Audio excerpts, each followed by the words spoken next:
Hello everyone, welcome back to Assamese Study Hub. আজি ভিডিঅ'ত পুনৰ ADRE Grade 3 আৰু Grade 4 এক্সামৰ বাবে আৰু আসাম পুলিচ এক্সামৰ বাবে ইম্পৰ্টেন্ট কুৱেশ্যনৰ পাৰ্ট 34 লৈ আহিছো। আপোনালোকে যদি আগৰ পাৰ্টখিনি চাব বিচাৰে তেন্তে ভিডিঅ'ৰ ডেসক্ৰিপচনত প্লেলিষ্টৰ লিংক দিয়া আছে চাব পাৰিব। আজিৰ প্ৰথম প্ৰশ্ন হৈছে Which is the driest region in India? ভাৰতৰ আটাইতকৈ শুকান অঞ্চল কোনটো?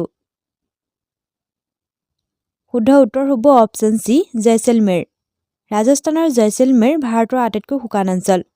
জয়সলমেৰ থাৰ মৰুভূমিত অৱস্থিত। Next question gravitational pull of moon is ডেছ ডেট অফ দ্য আৰ্থ। চন্দ্ৰৰ মাধ্যাকৰ্ষণীয় শক্তি পৃথিৱীৰ কিমান ভাগ হয়? শুদ্ধ উত্তৰ হ'ব অপচন বি 6/1 চন্দ্ৰৰ মাধ্যাকৰ্ষণীয় শক্তি পৃথিৱীৰ 6/1 হয়। চন্দ্ৰ হৈছে পৃথিৱীৰ একমাত্ৰ প্ৰাকৃতিক উপগ্ৰহ।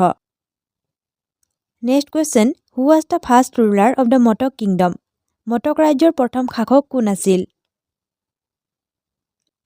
শুদ্ধ উত্তৰ হ'ব অপচন এ সৰ্বানন্দ সিংহ। সৰ্বানন্দ সিংহ মোৱামৰীয়া নেতা আৰু মটক ৰাজ্যৰ প্ৰথম শাসক আছিল।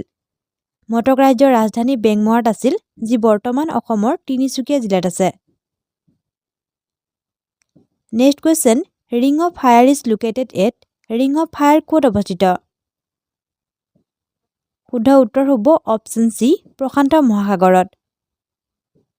Next question unbreakable is the autobiography of.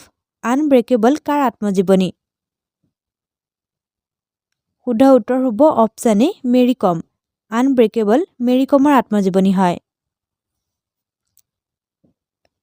Next question knockout is a word associated with which sport. Knockout কোনবিধ খেলৰ সৈতে সম্পৰ্কিত শব্দ হয়? শুদ্ধ উত্তৰ হ'ব option B boxing. Knockout boxing খেলৰ সৈতে সম্পৰ্কিত। Next question who was the first Borphukan of Ahom kingdom. Ahom ৰাজ্যৰ প্ৰথম বৰফুকন কোন আছিল? শুদ্ধ উত্তৰ হ'ব অপচন সি লাঙি পানিছিয়া বৰফুকন। লাঙি পানিছিয়া বৰফুকন আহোম ৰাজ্যৰ প্ৰথম বৰফুকন আছিল। Next question who was the first Borbarua of Ahom kingdom. Ahom ৰাজ্যৰ প্ৰথম বৰবৰুৱা কোন আছিল? শুদ্ধ উত্তৰ হ'ব অপচন বি মোমাই তামুলী। মোমাই তামুলী বৰবৰুৱা আহোম ৰাজ্যৰ প্ৰথম বৰবৰুৱা আছিল। স্বৰ্গদেউ প্ৰতাপ সিংহই বৰফুকন আৰু বৰবৰুৱা পদৰ সৃষ্টি কৰিছিল। Next question Aluyattu is a folk dance from the state of. Aluyattu কোন ৰাজ্যৰ লোকনৃত্য? শুদ্ধ উত্তৰ হ'ব অপচন এ নাগালেণ্ড ৰাজ্যৰ। এই লোকনৃত্য নাগালেণ্ড ৰাজ্যৰ কৈনাক জনগোষ্ঠীয়ে পৰিৱেশন কৰে। Next question how many times has the president declared a national emergency so' far. ৰাষ্ট্ৰপতিয়ে বৰ্তমানলৈকে কিমানবাৰ ৰাষ্ট্ৰীয় জৰুৰীকালীন অৱস্থা ঘোষণা কৰিছে? শুদ্ধ উত্তৰ হ'ব অপচন সি 3বাৰ। প্ৰথমবাৰ ঘোষণা কৰিছিল 1962 পৰা 1968 লৈকে ভাৰত আৰু চীনৰ যুদ্ধৰ সময়ছোৱাত। ছেকেণ্ডবাৰ ঘোষণা কৰিছিল 1971ত ভাৰত আৰু পাকিস্তানৰ যুদ্ধৰ সময়ত। আৰু তৃতীয়বাৰ ঘোষণা কৰিছিল 1975ৰ পৰা 1977 লৈকে ভাৰতৰ আভ্যন্তৰীণ সমস্যাৰ সময়ছোৱাত। এইখিনিতে আপোনালোকক জনাব বিচাৰিছোঁ যিহেতু আপোনালোকে কম্পিটিটিভ এক্সামৰ বাবে প্ৰস্তুতি চলাই আছে যাৰ বাবে MCQ কুৱেশ্যনৰ প্ৰেক্টিছ বা মক টেষ্ট দিয়াটো অত্যন্ত জৰুৰী।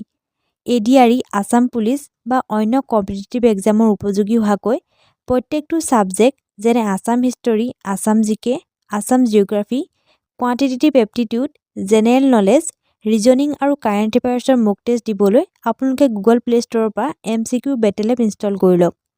মই ডিছক্ৰিপশ্যনতো এই এপৰ লিংক দিছোঁ, আপোনালোকে ইনষ্টল কৰি ল'ব পাৰিব। এই এপৰ ফিচাৰ্ছসমূহ আপোনালোকক জনাই দিছোঁ। ইয়াত আপোনালোকে MCQ জোনত গৈ পেলাই বিভিন্ন ধৰণৰ টেষ্ট জেনেৰেল নলেজ, হিষ্টৰী হওক, ইংলিছ, জিঅ'গ্ৰাফী, ভাৰ্বেল ৰিজনিং এইসমূহৰ টেষ্ট আপোনালোকে দিব পাৰিব। ইয়াৰ উপৰিও আপোনালোকে গ্ৰুপ বেটেল, 1v1 বেটেল বা ডেইলি MCQৰ প্ৰেক্টিছো কৰিব পাৰিব। চ' আপোনালোকে এই ফিচাৰসমূহৰ সুবিধা লাভ কৰিবৰ বাবে এতিয়াই গুগল প্লে ষ্ট'ৰৰ পৰা MCQ বেটেল এপ ইনষ্টল কৰি ল'ব।